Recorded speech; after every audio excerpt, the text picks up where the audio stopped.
A few who received my invitation were somewhat puzzled with the relationship between the photograph and the word enlightenment. They asked me if there is any reason for that particular posture or the expression of that girl. Let me now respond to them, and of course for the benefit of the others as well. Let me quote from the book Emptiness Dancing, written by Adishanti. I quote, "My speaking is meant to shake you awake, not to tell you how to dream better," unquote. So this book, in a way, questions your perceptions gathered through knowledge, which is mind-interpreted version of what has been experienced from the five senses. It will at the end say that there is no path to freedom. The path itself is the freedom. This is the best I could do to share my research by way of pointers, or what you may call clues.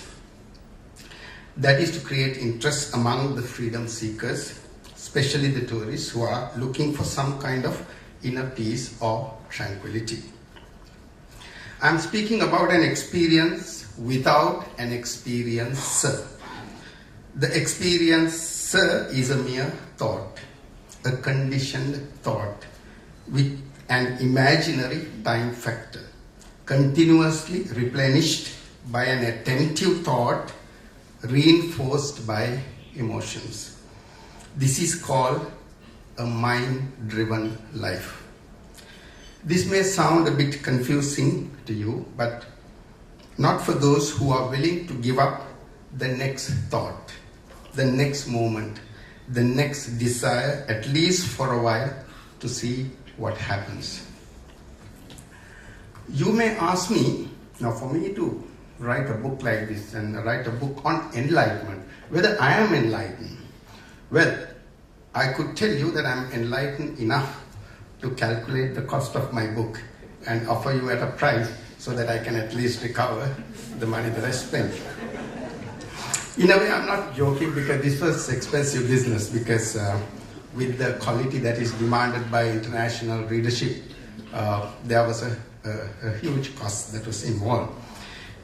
But I have to ask you, how much value would you attach to a book which, for instance, sets you free from suffering and make you different and better, not necessarily towards material gains? One day, perhaps in a couple of decades, someone will say this book should be made available in schools as a part of their curriculum. I may not live that long, but this book will. That said, I still do not want to dodge the question as to whether I am enlightened or not. I have two answers actually. First, the question is irrelevant if you go back to what I said about a life without an experiencer. So who gets enlightened then? Second, my former boss, very illustrious public servant and ambassador, Lionel Fernando, in his review stated this, and he doesn't know that I'm going to quote this because anyway he has published his review. Vipula doesn't want to portray himself as a preacher or a guru. His humble and gentle approach makes the reader relaxed and gives him or her the confidence to deal with a philosophical subject. He just comes and sits beside the reader and becomes one of them, and then slowly starts a discussion. Unquote. I believe that answers the question whether I'm enlightened or not. In our life, one way or another, I'm sure you may have heard this before many times, we go through our share of suffering. It is not something that one could escape from. Those who have material comforts go through more psychological pains, perhaps silently. Some even suffer by inflicting suffering on others, and they don't know that.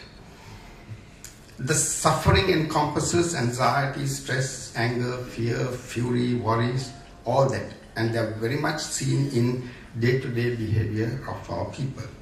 But what is crucial is that suffering is one aspect in life that ignites the self-inquiry to go on a search. This book will show you the fallacy of our conditioning, which makes us think and act in a particular way. It speaks about awareness that aligns itself to universal consciousness, or some call it stillness or silence, which can also be termed heaven, moksha, kingdom of God, or even nirvana.